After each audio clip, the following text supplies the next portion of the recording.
long time no see. I don't know if this clip is going to make it onto the vlog. I wanted to share with you what I am reading and what I'm doing. One of my goals for 2023, one of my reading goals, was to only read 1 or 2 books at a time, but it's January 1st and that's already not happening. I think I'm reading 6 books right now. Let me show you what I'm reading. Okay, so The Year of the Introvert is a book that I've started. This will be my 3rd time. I started it last year and the year before. I think I made it maybe like 6 days in and then I stopped.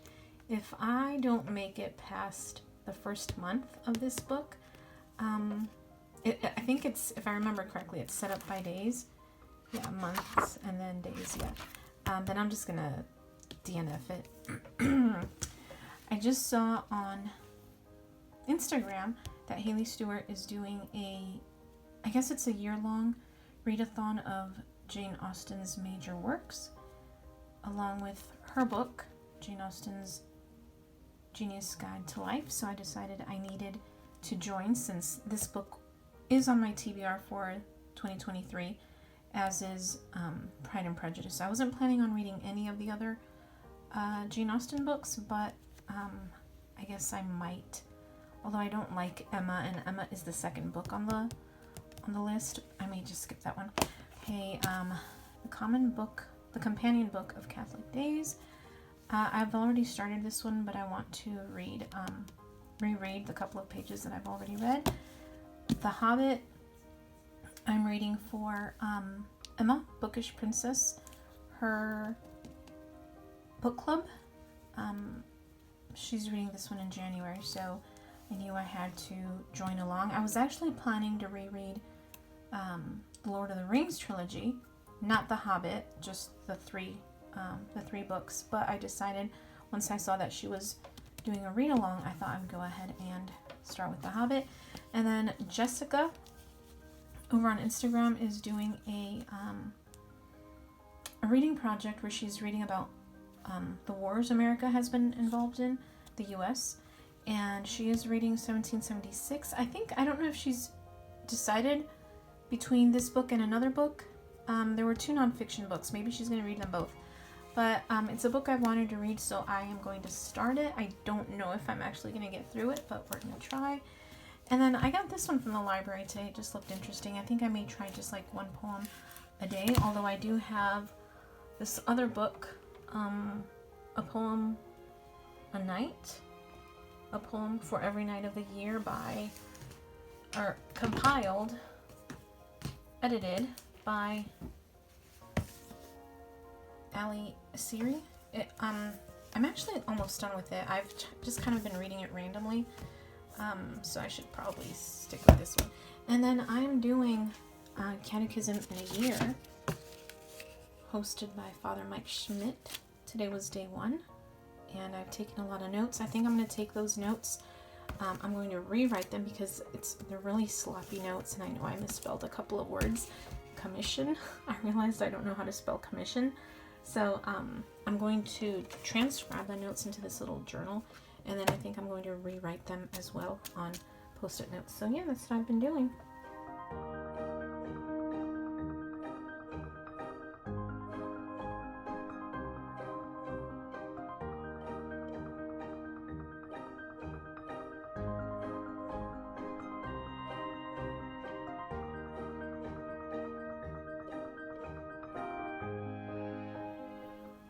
I started reading this devotional by Charles Spurgeon last year sometime, I think around October maybe, and I've just continued. Today is January 2nd, and this passage was very compelling, so I just wanted to share it with you. So deep are our necessities that until we are in heaven, we should not cease to pray. Do you need nothing? Then I fear you do not know your poverty. Have you no mercy to ask God? then may the Lord's mercy show you your misery. A prayerless soul is a Christless soul. Prayer is the lisping of the believing infant, the shout of the fighting believer, the requiem of the dying saint falling asleep in Jesus. It is the breath, the watchword, the comfort, the strength, the honor of a Christian. I love that so much. It is the honor of a Christian. I have a bunch of books in my car that I'm dropping off at a little free library. I'm going to do that right now.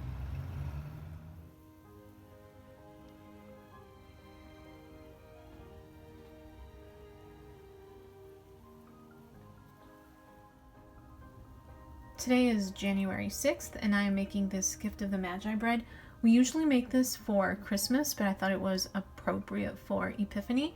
It has about 4 more minutes before it's done baking. I did make some changes. In place of margarine, I used actual butter. Let me see. I substituted fresh pineapple for the canned mandarins. I substituted frozen dark cherries for the maraschino cherries. And I completely omitted the coconut, the pecans, dates/raisins because I didn't have any of that. And I'm not going to use the confectioner's sugar. And I actually am using these chocolate chips. This Enjoy Life brand. It's a pretty clean brand. I need to wipe off the countertop. Let's see, the ingredients. Cane sugar, unsweetened chocolate, and cocoa butter. And they taste really good. I don't know if they're going to melt. And then for the flour, I'm using Bob's Red Mill unbleached white all-purpose organic flour. So we'll see how it turns out. This is my first time making these alterations. So we'll try it in about 3 minutes. This little lady cost me $315 today because I had to take her to the vet because she's been peeing outside her litter box. And why the mattress has a plastic cover on it, right? Right, young lady? I thought maybe she had a UTI. So the vet did tests. She checked for kidney issues. She checked for hyperthyroidism. She checked for diabetes. And she said she may be on the cusp of hyperthyroidism. So we're gonna go back in about 3 months to check her blood work again, I guess. And then as far as a UTI, she said there may be some sort of underlying UTI, but it really didn't show up on the urine test. But she put her on an antibiotic anyway. I'm hoping that clears up the issue, right? Right, Marianita?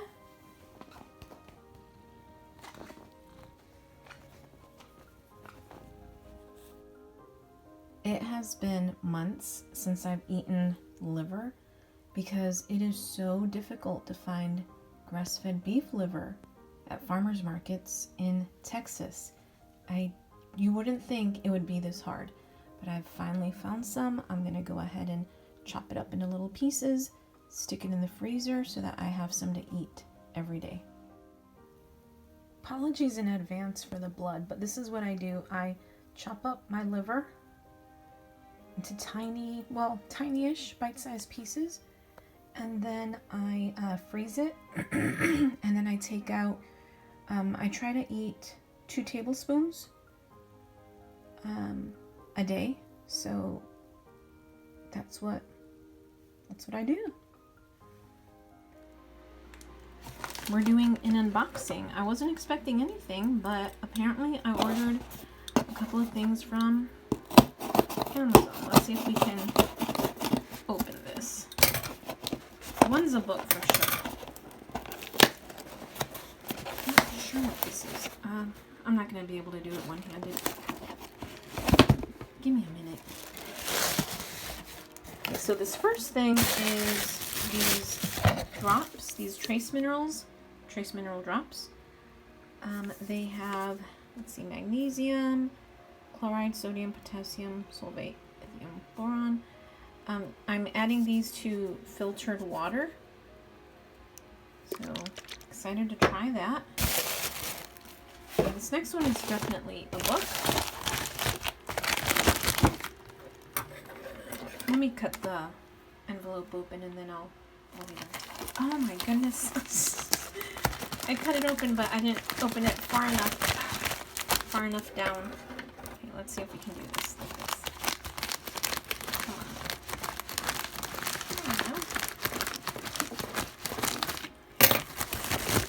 It's a book. Wow, it's a thick book. Hold on a second. This is Dominion by Tom Holland. It's a book that I've wanted to read ever since it was released a couple of years ago, I think, but I just had never gotten my hands on it, and so I decided, why not now? Why not now? When was this published? 2019. Dominion.